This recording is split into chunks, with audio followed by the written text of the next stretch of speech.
Hi, everybody. It is Wednesday, and that means we're here for the Eating at a Meeting podcast live episode. And on the Eating at a Meeting podcast, we talk about all things food and beverage with experts in all facets of food and beverage to learn how to create more safer, more inclusive, and sustainable food and beverage experiences. And this is, I don't even know how many live episodes I've done now, but I know that produced and published on the podcast are up to 65 episodes. So I've talked to a lot of people over the last year, 9 months. And so I hope you've gotten a good breadth of information and education with all of my guests. And today's guest, I'm really excited to have on as well. She was introduced to me by another guest, Jennifer Senna, who was on in February talking about heart health after actually having a heart attack herself. And so she has worked with Liz Cohen, our guest today from For Good Health Coaching, about mindfulness. And Liz, Jennifer and I are in the same industry as Liz. We're hospitality professionals. And Liz has had a parallel career path. We're having worked in the hospitality industry for Marriott International for 32 years, but she's also a certified health coach, corporate well-being consultant, and owner of, as I said, For Good Health Coaching. And throughout her life, she has worked constantly on curating things mindfully as well as healthy. So welcome to the show, Liz. Hello, nice to be here. Hi, everyone. Hi. Okay. So I'm really intrigued by, running the parallel careers of doing the mindfulness and the coaching. So, so I want to tell us a little bit more about how you balance that out over the last 32 years. Yeah, absolutely. So I started first of all, I was an overweight child and adolescent. And I found my way to health and wellness in my 20s. So there was something inside of me about health and wellness. And I wasn't sure from a career perspective what direction, but I had already started down a path in hospitality. So I went through college, started working at a Marriott local in my area in New York. And I was introduced to personal training. And that was way before it was mainstream and way before even like a lot of women were doing it. So I totally fell in love, not with my trainer, like a lot of stories go out there, but with weight training. And from a really good experience of having an amazing trainer, understanding the mindset and how a trainer can help someone, I ended up getting certified as a personal trainer and started working at the gym. All at the same time working as a catering sales manager and event planner at the Marriott.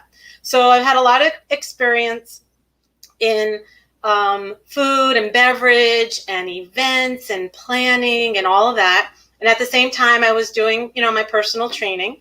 Fast forward, I started working for Marriott headquarters, corporate, and they, over about 10 years ago, started their corporate well-being program. And that was it. I was like, oh my gosh, this is where I belong. I just love health and wellness. And I was in the corporate world working remotely, by the way, for 20 some odd years. Oh, wow. And I know now with, quarantine last year and everyone working remotely, really started focusing on energy and mindfulness and being able to manage your emotions to be able to have the best and most productive days. So I've had a potpourri of different experiences with health and wellness, and at the same time have so much experience in event planning and attending meetings as well, that it was just like a really nice fit for me to be here today. And thanks for having me. Oh, you're welcome. That's really intriguing. So 2 things in there, and we talked about this a little bit before we came on the show, but can you tell people what mindfulness actually is, but then also that word that you used in your description is energy, and what does that exactly mean? Yeah, absolutely. So I was introduced to meditation, which is a scary word to a lot of people. So That was about 6 years ago, before it was also very mainstream now. And I think the word got turned into mindfulness because it felt a little bit easier to connect to. Okay. Little bit backstory. I did have a back injury, which as a fit person was very difficult to comprehend. Like, how did this happen to me? So I got through that by a kind friend sending me a book called Mindfulness in Plain English, or Meditation in Plain English. And I started reading that. That was like 6 years ago. And that's where I was like, okay, this is amazing. Like, meditate. I started to just use it to help calm my body and help reduce the pain, but also get through this like frustration of how did this happen to me, a fit person. Things happen, it happens. Right. So I started meditating before all these apps were around. And what I found was meditation is just really breathing. It's just really purposefully breathing and being in the moment. And that's really what mindfulness is. Mindfulness allows you to appreciate where you are, what you have. It brings you more gratitude for the things you have. And related to food and beverage, it really gives you that opportunity, if you take it and you use it, to taste and savor. And that's a fabulous word. Savor the foods and beverages you're drinking and eating. Well, yeah. And with meetings and events, and this from the catering side, I'm like, we rush in, we rush out. We got to go to the next events, or breakout session, or, we've got to, even at big conferences, you've been invited to 5 different parties and you got to run from those different parties. But so you're just really shoving food in your mouth to be satiated, if you even want to call it that, get something full in your body. But this week I was listening to and participated in the Event Leadership's pandemic on-site certification program. And, I was listening to Kevin White, and he did a great job. And so if you haven't taken it, take it. It's very eye-opening. But one of that aspects of it was, eating, because we do a lot of chatting and with our masks on. But when we take our masks off to eat, people spit sometimes, so it might be a little bit more scary to eat, but also because we're coming back into meetings and all of these different scenarios of getting people through buffet lines or plated, how can we make that experience more mindful? Because we're already coming into a stressful experience, coming into a meeting right after COVID. Yeah, it is complicated. If you're with a group and you chose to be there, so you probably have already had some precautions already taken care of for yourself to be there.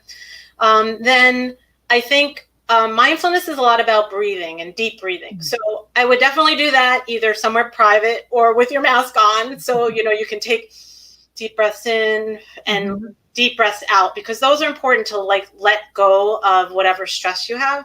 Right. So if you can do that, just a couple of them before you're going to actually be seated at the table, that would be a good first start. And before you're going up to a buffet. But once you're seated, I read a really great book, Mindfulness, Mindful Eating, and there were just some really simple basics. You put both your feet on the ground. You take a moment to just relax. You could take a few breaths in and out that are, not big breaths in, or especially you can take big breaths in, but not too many. Don't breathe out too loudly. And then take a moment to observe, what you're eating before you eat, and then slow down. Just slow down. Make some eye contact with the people around you. Smiling just triggers to your body that everything's okay. Different neurotransmitters kind of start kicking in, and when you can relax your body, it also helps with digestion. So mindful eating is all about being in the moment, tasting the foods, recognizing what you're eating, and also allowing the digestive process to happen. And I have a really wonderful story about when we were in Greece. We were in Icaria, Greece, or Icaria, and that is a blue zone. So for those of you that may not know what a blue zone is, they are 5 places, I think there might be 7 now, but 5 places where they've researched and found that people live with vitality and longevity, and the largest amount of people.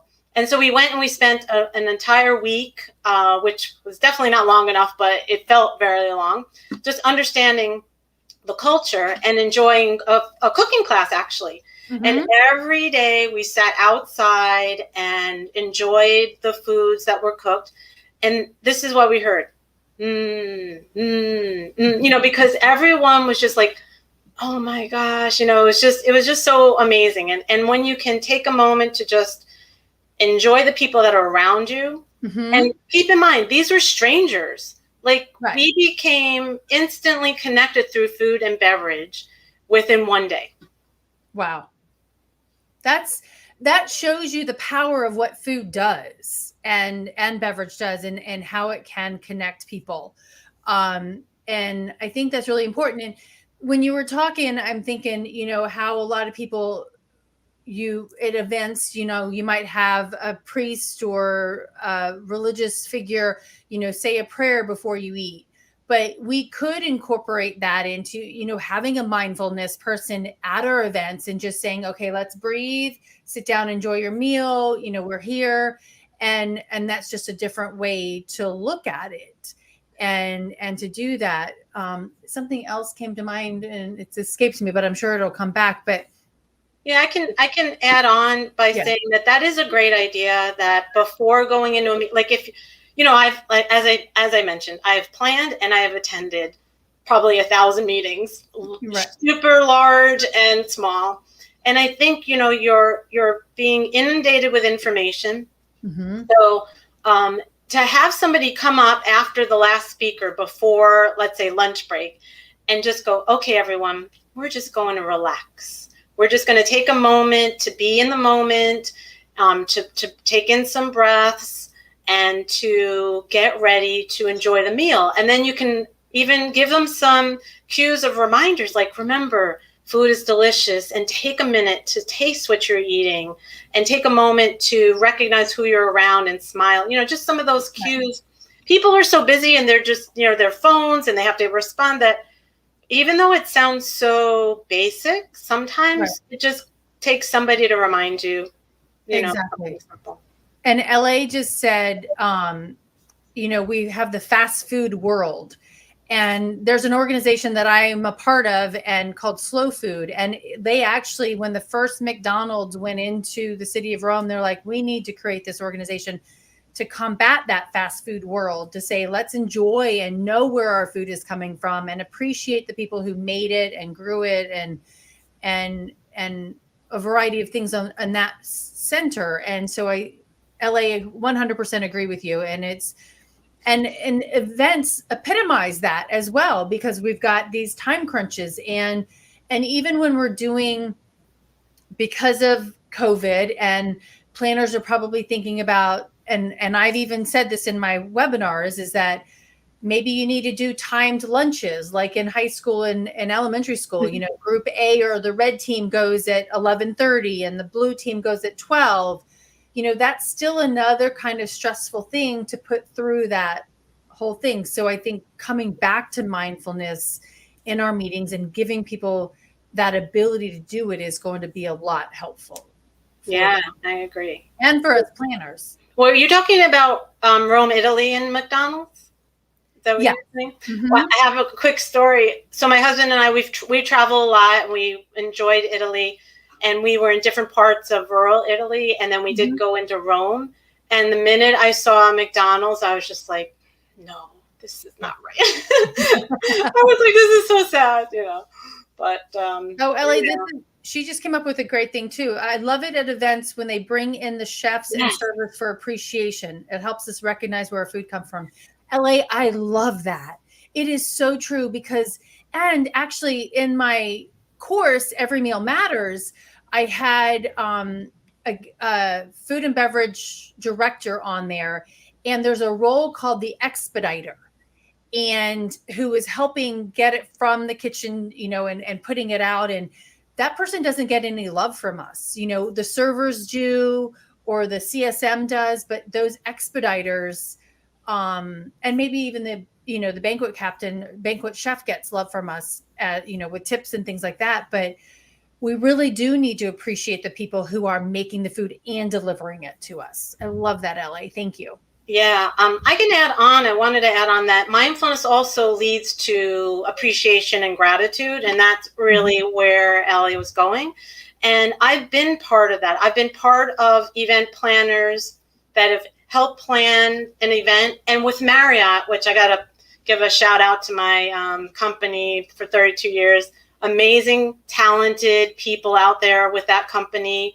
And I had opportunities to appreciate.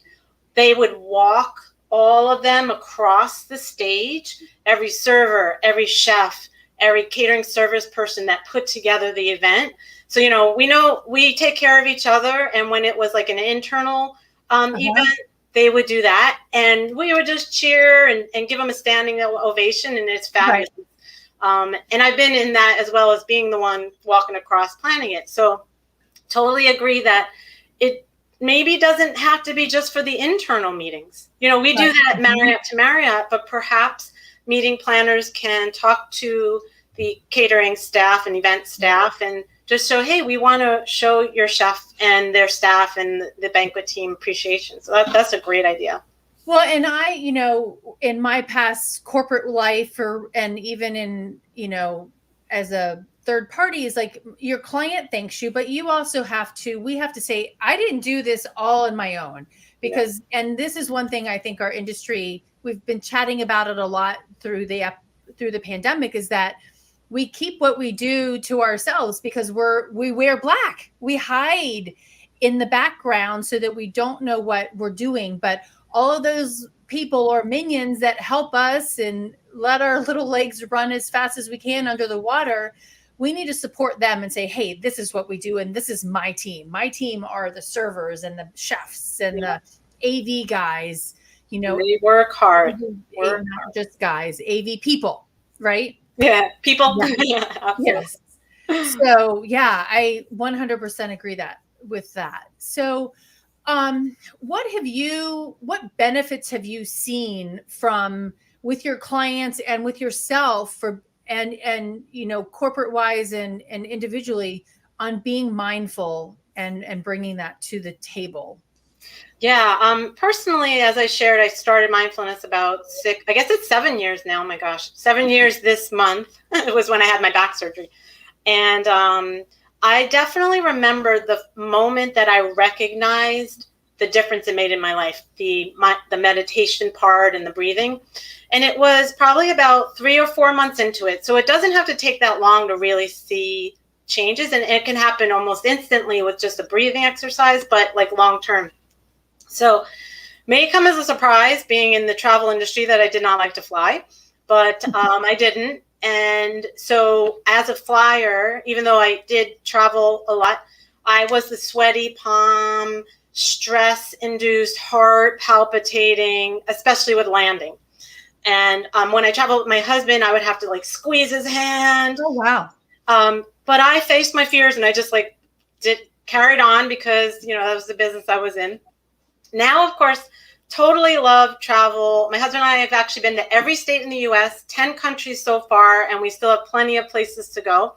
But I remember, of course, I couldn't travel as I was recovering. I was working from home and I wasn't traveling. But my first trip was to Colorado. And I remember being on the plane and going, okay, I'm going to do my meditation, my breathing, my mindfulness, and just did what I did. And I was so calm. I had no sweaty palm. And I was able to keep that energy, because I love to talk about energy, keep that energy available for when I got off the plane and I head to the hotel to take care of what I was doing. I was much more available to them. So that was the first moment, like aha moment, like, hey, this really works. I'm going to keep going. And I did, and I still do it today. And then the first time I flew with my husband, he was like, what's happening? Like, he's like, who are you? And what did you do, Liz? Because I was a completely different person. He was like shocked. And it is amazing how much better you can feel by, just staying calm. Well, and even with my, this nice Apple Watch that once a day it says it's time to breathe. And it just it guides you with pressure on your wrists to take a deep breath in and then take a deep breath out. And it really does, running around frantic as a planner, I mean, it could be quite helpful, and just to take that time. If you don't have the time, just let this do it for you. Yeah, I teach a corporate well-being course called Energize Your Remote Work Life, and it's all about finding your energy, and it's taking time to just remember to breathe, which it doesn't. But I talk about technology, and I talk about the fact that we have to take breaks from technology, but also that we can use technology to make us healthy. In your example, the Apple Watch, setting it up, because a lot of people have these things, but they don't set them up, and then they just snooze them away or whatever. So if you can use technology to your benefit and for your health, then you win and technology doesn't. Well, and on that other note is that the stand-ups, and there is a way to get around it by just shaking your arm up and down. But I mean, once an hour, just get up and move for 1 minute, and it will tell you if you're doing like real movements. But even making your bed, I mean, I found that in the morning, I'm like, I put it on and I make my bed, and that is actually counts as that minute of movement. And so just that little bit does help. And I love making sure that I've reached my 12 hours a day so that I'm not sitting in this chair all the time. Exactly. Yeah. And in the course that I teach, I talk about moving, and I talk about why, because when you move, your blood moves around and what moves around in your blood, oxygen and your nutrients and everything. And it keeps you more clear to make better decisions every day, whether it's for your personal life or for your business. So you're more productive, and you do get energized with every small movement. You do get re-energized.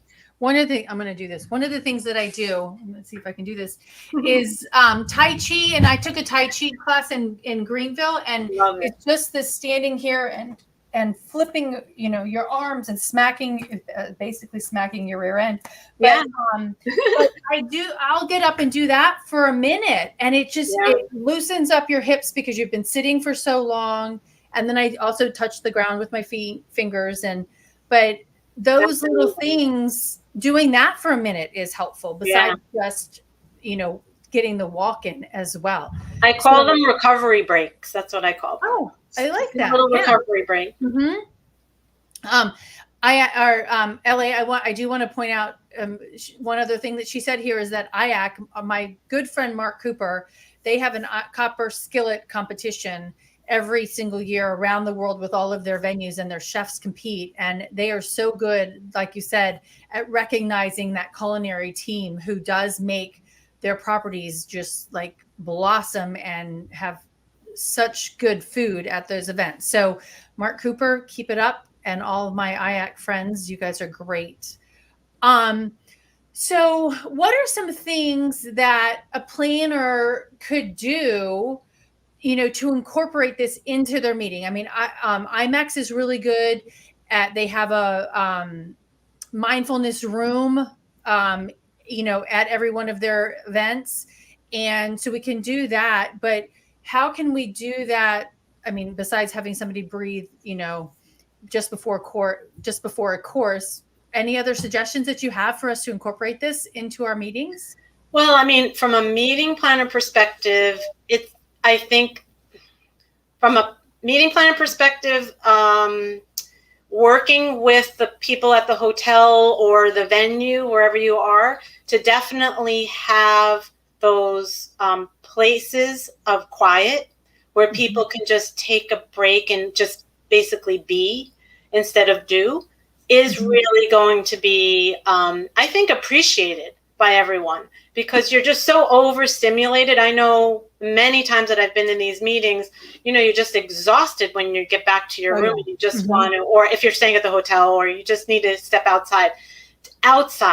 Having an area that is designated for people to be able to go outside, perhaps smoke-free, because I know people go outside to smoke, but if you can have a smoke-free area outside where people can go, have maybe walking paths, like if there's a walking path in the area, and I don't mean like 20 minute or whatever, just like something where a person, because I know I've walked my share of parking lots around the buildings of where I've been. So just anything to remind the participants that it's okay, like even in the registration table, something that's focused on health. Having just a card that says, we care about you and your health, and we want you to take time to take care of yourself, a little self-care every day. Here's 3 ideas local to the, I like that. area, Yeah. things like that, and if it's overnight, like people staying for multiple days, then definitely go even more with, here's the top, 10 health-oriented, activities that you can do. And a lot of them for free would be even more helpful. Yeah, for those convention and visitors bureaus and DMOs, I think that's a great way to incorporate that into LA. I'm just going to use LA's event app, so that she's got an app for the event and saying, you can download the app, and you're going to get a reminder a couple of times a day to say, go do this, or have a scavenger hunt using John Chen's ideas of, engaging events, virtual events, or other kinds of gaming. Go see Philadelphia and see these are the spots around here that you can walk to in 5 minutes and come back to your next meeting. Oh, I love that. Yeah. It's so re-energizing to get outside, see something new. I mean, anywhere that I've traveled and been with, of course, other people I've traveled with, everyone knows they need to bring their walking shoes with me around, because I definitely walk the talk. I do everything I tell people that I coach to do, I really do, from gratitude to walking to drinking water. As a matter of fact, I need to do that. Trying to get 7 hours of sleep, not easy, but, I try. Exercise, yoga, Tai Chi. By the way, I was at a meeting and they brought someone in to do Tai Chi with everyone. It was so neat. Like, just like the little moves of Tai Chi. Right, exactly. So that you can do it. So I think everyone really appreciates learning something new. And, even if it's just a couple of moves that you can keep doing. I took a Tai Chi class, and out of it, I have 3 moves that I keep doing, that I do, and break up, so. Yeah, I need to find one here in New Bern. It did remind me of my cooking class, and I know I've said this in another episode, but LA, I'm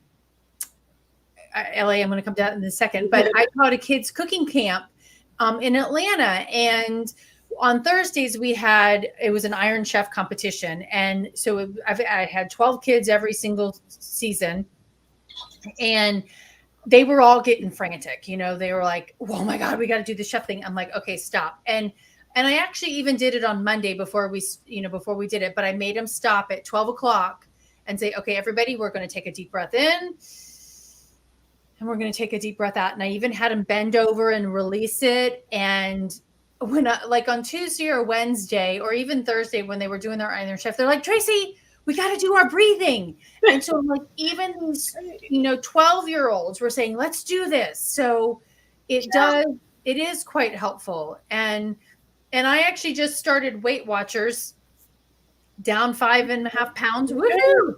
Yeah. But great. Weight Watchers is even, it's not just about your food. It's incorporating that sleep, watching your sleep, as well as your exercise. And I think it's really, everybody's seeing the benefit of that. In LA, I want everybody to shout out what you've accomplished. Yeah. You hit 365 days of 12,000 steps a day. That's awesome. Good girl. So consecutively, you walk 12,000 steps, because 5 miles is 10,000. And so is that 6 miles a day that you're walking, purposely walking 6 miles a day? Or is that just in your normal walking as well? we can get into that later. And she's been a WW for 7 years. Nice. Yeah. My mom's 90. She's she was a Weight Watchers lifer. So when I was cleaning out her house, I found like the super older Weight Watchers pamphlets and things. It was incredible. I don't even know what, I have no idea what year it is from. I can't remember. Like you should send it to them. 1960 something. Yeah. But yeah, I do health coaching with individuals, and I do the corporate well-being. I think Weight Watchers is one of the best programs because it teaches you just how to live and sustain in a sustainable way. So right, yeah. Well, and that is a big challenge is figuring out how to eat in a sustainable way that lasts a long time, as well as getting your exercise into it in a sustainable way as well. Because, LA just commented most of it's purposeful steps, but it's also just regular movement. And that reminds me of, oh my gosh, he's going to kill me that I forgot his name. But years ago, I probably 8-10 years ago, I was in the Philippines on an event, and oh my God, what is his name? Richard. It's like, Tracy, help me get my last 10,000 steps. And I'm like, okay, what are you talking about? And it was because he was purposely doing the 10,000 steps a day so that he knew he was moving and getting that movement in. And that really has just stayed in my mind for that long. So it's really, really good. And, we want to eat real food. We want to make sure that we're not eating as much processed food or that fast food stuff that we're doing that we know where it's coming from. And I will say in my travels, the industry is trying, airports are trying to have better options. Probably will come as no surprise. I'm a vegetarian. Maybe you can call me a pescatarian. On occasion I have some fish. But that was about 7 years now. And it was a little bit hard when I started traveling, but it's gotten better where they are offering more real foods out there. But agree, whole food, plant-based is great.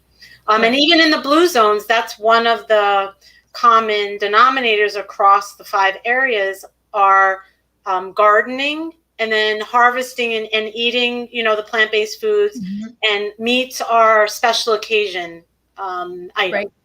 Yep. Yeah. And that's really kind of how we can be more sustainable in offering our meeting menus as well. I had a great conversation on Tuesday with the Pittsburgh Convention Center about what their rooftop garden, and it's actually being redesigned right now, so being reconstructed. But what the chef there with Levy Restaurants is, takes the tomatoes and she pickles them, or she does cucumbers and pickles them, and she uses them later on throughout the rest of the year when they don't have them. And so that's even just a rooftop at a convention center doing that.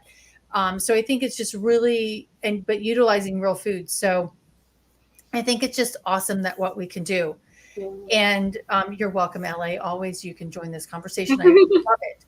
And so, all right. So a couple of last minute tips, Liz, and then I'm going to ask you, or actually last minute tips. And I know you have 2 resources that you've used. That have helped you. So what are those 2 resources? Yeah. So for mindfulness, there's a book called Mindfulness-Based Stress Reduction Every Day. There it is. Let me see. There we go. There we go. And it has, I basically read one little chapter, which is like 3 pages every morning. And it was, I think there were 43 or 44. So 44 days in a row. Super easy, really helps you to get started with mindfulness and meditation. And not even meditation, it's really just mindfulness. So I think that's a really good one for anyone that either hasn't done anything related to mindfulness and meditation or just wants some refresh. Really great ideas there. And then this is the positive journal. And it's 365 days of science-based information. It's by Nancy F. Clark. And she uses all different resources. Every day there's a page with just a small paragraph about how you can think differently to lead you down to feeling more positive about your life and other people's lives, because there's things that you do that help push the positivity out to other people. And I've only got a few more pages left, so I've almost done with 365 days of this. That's awesome. And it's just a really, and I've been following and focused on health and wellness, and you never stop learning. And it's always good to try something new, use your brain differently, think differently, and continue to be grateful for what you have. And then that gratitude leads to just feeling better. And again, just leads to better health, better digestion, better everything. Perfect every day? No. You're going to get upset. Things are going to happen. Things are going to happen in your life that you're going to have to deal with. But what happens when you take a little bit of time every day for some mindfulness, for some positivity, it does allow you to handle the challenges that come your way just a little bit better. Very true. I mean, because you have to figure out how to do them. And it's like somebody asks you a question and you want to strike back, but being mindful and you can take that deep breath and say, okay, I'm listening to that. And then this is how I'm going to respond. It helps so much. Absolutely. Yeah. I have a funny story. Like this was a bunch of years ago. I was in a 2-hour meeting. It was like really intense. And then someone, I was leading whatever corporate team thing I was doing, some project. And then someone came over to me to ask me another question. And I took like a deep breath. I was like, hold on a second. I took a deep breath. I relaxed. And then I turned back. I'm like, okay, what would you like to ask me? And they looked at me like I had like 10 heads. They're like, what are you doing? And I'm like, I'm just letting go of the stressful 2 hours I just had so I could focus on you and hear what you're saying, and be in the moment. And right. I just was laughing how he thought I was weird. And now, it's like way more normal to just. Well, and I hopefully with that response, he appreciates that, because that is like you said, I want to be focused on you and the conversation that I have with you. And that is so important. So. Yeah. For all the meeting planners out there, or people that actually have, the online meetings, I really like a mindful minute in the beginning of every meeting where you just have everybody just go, it's not meditation. It's just like, hey, everyone, okay, everyone's over. You go, all right, everyone, let's just take a deep breath in. Now, and you just do a couple of deep breaths and you're like, this is a mindful minute. Let go of everything that you've just been working on in the past. Let's be in the moment. We could be much more efficient that way. Everybody focus on what's going on right now so we can get to the answers and then move on to whatever. And you still have some time for some self-care. And I think that's even important to do on virtual meetings. Yeah, exactly. That's what I mean especially for virtual. Exactly. So, okay. So one last question. What is your favorite food and beverage? Well, so I always like to share that I am so blessed and grateful that my husband loves to cook. So I call him Chef Jeff, and on my website, you'll see several of his videos that he graciously made for me on just simple ways to make really good, a lot of them are vegetables, but really easy recipes. So anything he cooks, I love, but I lean in on Greek food, spinach, feta, anything that. I have an Italian Turkish background, so I think that's where it pulls me to Greek food. And I love mint, like dark chocolate covered mint. So I love not candy, but I love dark chocolate and anything dark chocolate, anything mint. As far as beverage, I am basically a water drinker. 99.9% of the time I drink water. If I treat myself, it's an Arnold Palmer, which is a lemonade iced tea. I'm a big golfer. As I mentioned, my husband and I have golfed in every state in 10 countries. So love that, and some ginger ale with lime. That's my fancy. So anyone sees me drinking something other than water, they're like, hey, what's going on? What are you celebrating? That's just the way. Even though I grew up in food and beverage, I just wasn't into the alcohol part of it. Yeah. And it just was. And I learned all about wine tasting and all that, even without tasting it, and help my clients, figure Right. out which wine's best with what. But yeah, Yep. that's me. So definitely drink your water. It's very helpful for your whole body. Yeah, exactly. Well, Liz, thank you so much for sharing your tips with us, and for all the planners listening, who will gain from you. Yeah. So, LA, thank you for participating as well. And for everyone, thank you for tuning in to the Eating at a Meeting podcast. We're here live in Eating at a Meeting Facebook group and Thrive Meetings and Events Facebook page and YouTube every Wednesday. But you can also listen after the fact on all podcast platforms. Just look up Eating at a Meeting on the podcast platforms. We'll see you here next week. We're going to talk about Earth Day. I've got Chance Thompson, and we're going to talk about how to be sustainable in our events, especially around food and beverage, to celebrate Earth Day. So thanks. And until next time, stay safe and eat well. Thank you, Tracy. Bye, everyone. Thanks, Liz.